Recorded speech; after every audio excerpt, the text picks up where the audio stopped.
أعوذ بالله من الشيطان الرجيم. بسم الله الرحمن الرحيم. وسماكم المسلمين. صدق الله العظيم. والمسلم الحق يصوم رمضان إيمانا واحتسابا، أن من صام رمضان إيمانا واحتسابا غفر له ما تقدم من ذنبه.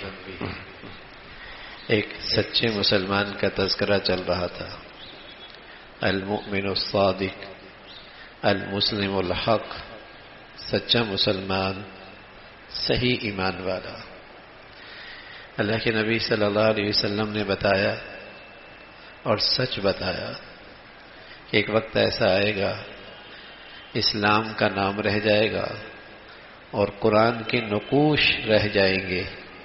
نہ اسلام کی زندگی رہے گی نہ قرآن کی زندگی رہے گی.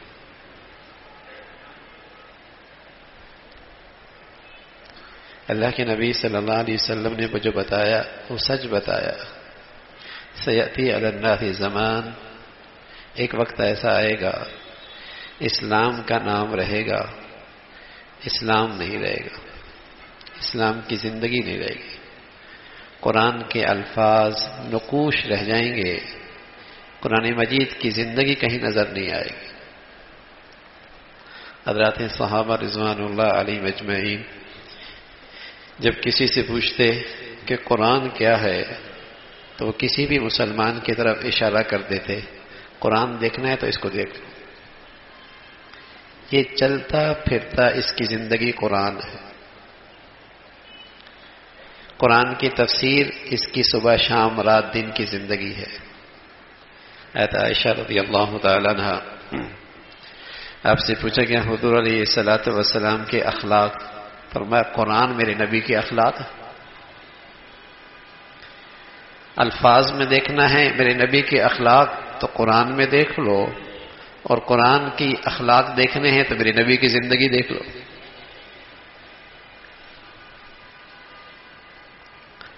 چند نابینے تھے، نابینے، ان کا کبھی ہاتھی سے واسطہ نہیں پڑا تھا. نابینے جو تھے پہلی مرتبہ ہاتھی ہاتھ میں آ گئی. اب انہوں نے ہاتھی کا سراپا معلوم کرنا چاہا. ایک نے ہاتھ رکھا تو اس کے سونڈ پہ ہاتھ پڑا، دوسرے نے اس کے بازو پہ، تیسرے نے اس کی ٹانگ پہ. جس کا جہاں ہاتھ لگا، کسی نے پوچھا ہاتھی کیسا تھا؟ ایک کہنے لگا ربڑ کی طرح تھا. اس نے اس سونڈ کو پورا ہاتھی، سراپا ہاتھی سمجھ لیا. نبی نے جو تھے جہاں ہاتھ پڑا وہی. کسی نے کہا ایک سیدھی سی چیز تھی، کسی نے دم پہ ہاتھ رکھا، اس نے کہا یہی ہاتھی تھا. تو میرے عزیزوں مسلمان جب اسلام کے بارے میں نابینے ہو گئے کہ نہ تو اسلام کا صحیح علم ان کے پاس آیا، نہیں انہوں نے اپنے گھروں اور اپنے آباء و اجداد کی زندگی میں صحیح اسلام دیکھا، تو جس کے ہاتھ میں جتنا اسلام آیا اور دیکھا اسے سمجھا سارا اسلام یہی ہے. نبی نے جو ہے نہ تو اسلام کو عملی طور پہ صحیح کہیں دیکھا اور نہیں کہیں اسلام سیکھا. اب جتنا ہاتھ آ گیا اس نے دیکھا کہ صرف ابا عید کی نماز پڑھتے ہیں، اس نے سمجھا اسلام اسی کا نام ہے. کسی نے دیکھا ابا صرف جمعہ پڑھتے ہیں، اس نے سمجھا اسلام اسی کا نام ہے. کسی نے سمجھا پیدائش کے وقت کچھ رسم و رواج اسلام کی ہو جاتی ہیں، جب مرتے ہیں تو جنازہ، اس نے کہا اسلام اسی کا نام ہے. کسی نے کہا روزہ آتا ہے رمضان تو روزے رکھتے ہیں، حج کا موسم آتا ہے تو حج پہ چلے جاتے ہیں، کچھ نماز، اسلام اسی کا نام ہے. جس نے جس کے ہاتھ میں جتنا آیا اسی نے اسی کو سراپا اسلام سمجھ لیا اور مطمئن ہو گئے. مطمئن ہو گئے. ہر شخص جتنا اس کے ہاتھ میں مطمئن ہے کہ بہت اچھا مسلمان ہے. جمعے والا بھی مطمئن ہے، عید والا بھی مطمئن ہے، اور جس کا سارا دین صرف عبادت تک ہے، نماز روزہ زکوٰۃ، بس وہ بھی مطمئن ہے اپنے اسلام سے. صحابہ رضوان اللہ علیہم اجمعین، ان کے سامنے اسلام کی صحیح تصویر تھی، اور وہ کون تھے؟ محمد رسول اللہ۔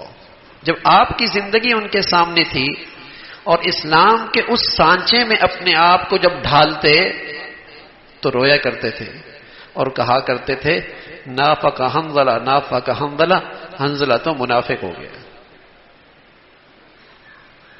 رویا کرتے تھے، کیونکہ ان کے سامنے اسلام کا صحیح سانچہ تھا، اور اس میں ذرا بھی اپنے اندر کمی پاتے تو کہتے ہیں نافق حنظلہ، نافق حنظلہ، حنظلہ تو منافق ہو گئے۔ حضرت عمر رضی اللہ تعالیٰ عنہ حضرت حذیفہ سے کہنے لگے جب اللہ کے نبی دنیا سے تشریف لے گئے، حذیفہ میں یہ آپ سے نہیں کہتا کہ اللہ کے نبی نے تجھے مدینہ کے کن منافقین کے نام بتائے ہیں، بس صرف یہ پوچھنا چاہتا ہوں ان میں میرا نام تو نہیں ہے؟ اللہ اکبر، اللہ۔ حضرت عمر وہ ہیں رضی اللہ تعالیٰ عنہ، حضور فرمایا کرتے تھے اگر میرے پاس میرے بعد بھی اگر نبوت کی تقسیم جاری رہتی تو عمر نبی ہوتے، عمر نبی ہوتے رضی اللہ تعالیٰ عنہ۔ ان کے سامنے سراپا اسلام تھا نا، دیکھا تھا انہوں نے اسلام، اسلام اس کا نام ہے۔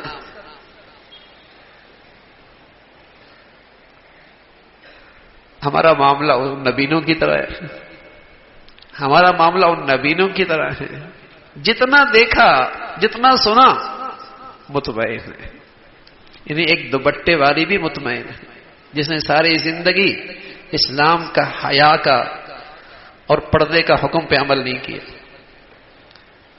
ناچنے گانے والی بھی مطمئن ہے، وہ بھی کہتی ہے میں لوگوں کی تفریح کا سامان پیش کرتی ہوں، لوگوں کو راحت پہنچاتی ہوں، وہ بھی مطمئن ہے۔ بلکہ اب تو چور ڈاکو بھی اپنے اس حرکت پہ مطمئن ہیں کہ ہم امیروں سے لیتے ہیں، غریبوں میں تقسیم کرتے ہیں۔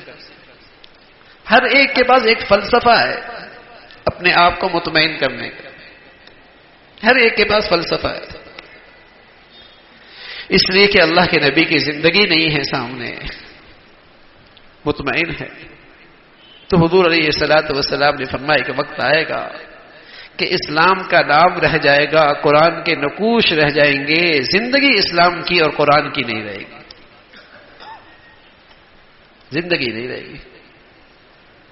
تو ہم وہ علم سیکھ رہے ہیں اس مجلس میں کہ المسلم الصادق، ایک سچا مسلمان کیسا ہوتا ہے، المؤمن الحق، ایک سچا ایمان والا ہوتا کیسا ہے، اس کا اللہ تعالی سے تعلق، اس کا اپنی ذات سے تعلق، اس کا مخلوق سے تعلق، اس کا اپنوں سے تعلق، اس کا بیگانوں سے تعلق، کیسا ہوتا ہے وہ؟ تو بات چل رہی تھی کہ وہ مسلمان جس کا اللہ سے تعلق ہوتا ہے وہ ارکان اسلام کا اہتمام کرتا ہے، اسلام کے جو بنیادی فرائض ہیں نماز، زکوٰۃ، اور آج بات ہے روزہ، اس کا اہتمام کرتا ہے۔ مسلمان رمضان کے مہینے کو عام 11 مہینوں کی طرح نہیں گزارتا، سچا مسلمان کبھی عام مہینوں کی طرح انہیں نہیں گزارتا، وہ جانتا ہے یہ مہینہ خالص عبادت کا مہینہ، تربیت کا اور ایمان کی تازگی کا مہینہ رمضان آتا ہے۔ کچھ سمجھتے ہیں رمضان آیا اب رمضان میں خوب کمائیں گے۔ اللہ کے نبی صلی اللہ علیہ وسلم جب رمضان آتا تھا، عائشہ فرماتی ہیں کہ ویسے تو سارے رمضان میں بڑی محنت اور مشقت کرتے تھے، لیکن آخری عشرے کے اندر تو اللہ کے نبی صلی اللہ علیہ وسلم محنت اور مشقت میں اتنی حد کرتے کہ پوری رات اللہ کی عبادت میں اٹھتے تھے اور اپنے گھر والوں کو بھی اٹھایا کرتے تھے اور خود مجاہدہ کرتے تھے۔ مسلمان سمجھتا ہے آخری عشرہ کمانے کا ہے، سیزن لگے گا کاروبار کا۔ کچھ سمجھتے ہیں رمضان آتا ہے سونے کے لیے، خوب سوئیں گے۔ کچھ سمجھتے ہیں رمضان آیا مانگنے کے لیے، خوب مانگیں گے۔ اور کچھ سمجھتے ہیں رمضان آیا ہے اس کی راتوں کو خوب کھیلیں گے، لہو لعب، خوب کھیلیں گے، راتوں کو کھیلیں گے، صبح سوئیں گے۔ اگر یونیورسٹی چل رہی ہے، کالج چل رہا ہے، تو پھر آخری عشرے کے اندر وہ بھی ختم ہو جاتا ہے، تو راتوں کو کھیلیں گے اور دن کو سوئیں گے۔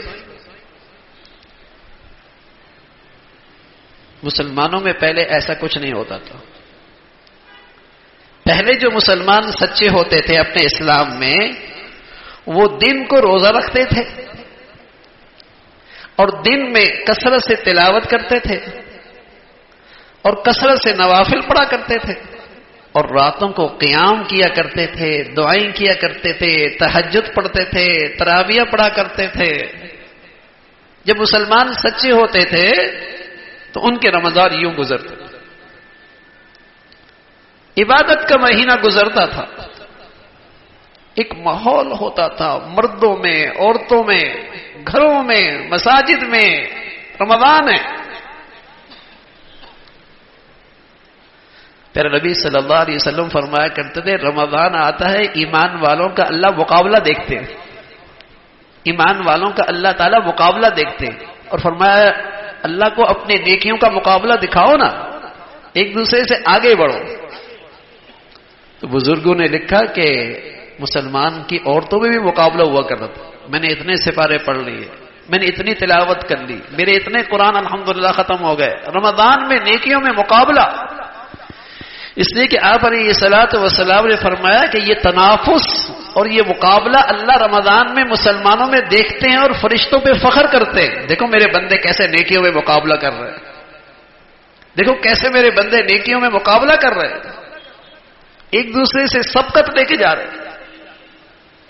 اتنے قرآن ختم ہو گئے، اتنے نوافل ہوئے، ایسی عبادت ہوئی، رمضان آیا۔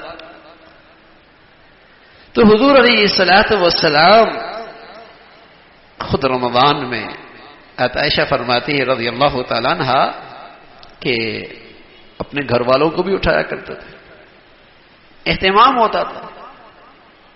تو سچا مسلمان بھی اپنی نبی کی سچی پیروی کیا کرتا تھا نا بھائی، سچا مسلمان اپنی نبی کی سچی پیروی کیا کرتا تھا۔ محبت جو تھی، عقیدہ جو ہے، ایمان جو ہے اپنے پیارے نبی پہ، اہتمام ہوتا تھا رمضان۔ تو مسلمان رمضان میں ایک طرف تو رات کے روزے، دن کے روزہ، رات کو قیام، تراویح، تہجد، دعائیں، اور ساتھ ساتھ جانتا تھا کہ اس روزے کا مجھ پہ کیا حق ہے، اس روزے کا مجھ پہ یہ حق ہے کہ میں اپنی زبان کو سنبھال لوں، میں اپنے اعضاء اور جوارح کو گناہوں سے بچا لوں۔ اس رمضان، اس روزے کا مجھ پہ حق ہے کہ میں حلال سے رکا تو حرام سے بدرجہ اولا پرہیز اختیار کروں۔ تو رمضان مسلمان کو، ایک سچے مسلمان کو ایک نئی تازگی دے کے جایا کرتا تھا۔ جیسے آدمی کے کاروبار میں سیزن اچھا لگ جائے تو اس کے کاروبار میں ایک نئی تازگی آ جاتی ہے، کاروبار میں جان آ جاتی ہے، اس کے کاروبار میں جان آ جاتی ہے۔ سیزن لگ گیا، سارا نقصان پورا ہو گیا، ساری کمیاں پوری ہو گئی، ایسا سیزن لگا ہے۔ سبحان اللہ، 11 مہینے میں اللہ کی بندگی میں جو کمیاں، جو کوتاہیاں، جو کمزوریاں رہ گئیں، رمضان کا مہینہ ایسا وصول کیا کہ ساری کمیاں پوری ہو گئی، خوب سیزن لگا، اور ماشاءاللہ اس کی ایمانی زندگی میں جان آ گئی، اس کی ایمانی زندگی میں جان آ گئی۔ پھر ایک سچا مسلمان جس طرح نماز فرائض کا اہتمام کرتا ہے تو نفلی نمازوں کا بھی اہتمام کرتا ہے، جس طرح زکوٰۃ کا اہتمام کرتا ہے نفلی صدقات کی بھی کثرت کرتا ہے، اور جس طرح رمضان کے روزوں کا اہتمام کرتا ہے نفلی روزوں کا بھی اہتمام کرتا ہے۔ آپ علیہ الصلوۃ والسلام فرمایا کرتے تھے جس نے شوال میں 6 روزے رکھے، رمضان کا روزہ، مہینے کا روزہ رکھا، اس نے ایسا جیسے پورے سال کے روزے رکھے۔